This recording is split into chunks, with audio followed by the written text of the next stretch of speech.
బిడ్డ గుర్తుపెట్టుకో, నీ వెన్నంటి ఉండి నీ వెనక చుట్టుముట్టేటువంటి ఆపదల్ని సైలెంట్గా తప్పిస్తుంటాడు ఆయన. నీ మీద కుట్ర చేసే వాళ్ళతో మాట్లాడతాడు ఆయన. రే సచ్చిన వాడు నువ్వు జాగ్రత్త అంటాడు. వాళ్ళని తొక్కుతాడు. నిన్ను గద్దించుకున్న వాళ్ళందరూ తొక్కుతానే ఉంటాడు. వాళ్ళకి అర్థమవుతుంటది ఆడి జోలికి పోయా నాకు ఈ కర్మ కాలింది, ఆమె జోలికి పోయా నా గతి అయిందని వాడికి అర్థమవుతుంటది. వాడికి అర్థమయ్యేటట్టు చేస్తాడు. నేను నిన్ను ప్రేమించితనని సాతాను సమాజపు వారు తెలుసుకునేటట్టు నేను చేస్తానన్నాడు ఆయన ప్రకటన గ్రంథంలో. ఇప్పుడు లాభానికి ఏమర్థమై ఉంటుంది?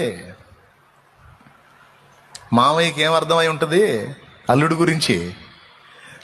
ఒరే అల్లుడు ఒంటరిగాడు, ఆడి దిక్కు దేశాలేనోడు, ఆడి దంతే ఆడికి ఎవడు లేడు అనుకొని గుంపునేసుకొని కొడదామని వచ్చాను, చంపుదామని వచ్చాను.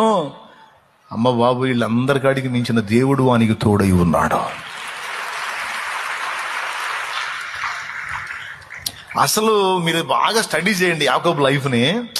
ఎంత సెన్సిటివ్గా ఎంటర్ అవుతుంటాడో దేవుడు, ఎంత సున్నితంగా. మళ్ళీ అసలు ఏమి ఎరగనట్టే ఉంటాడు.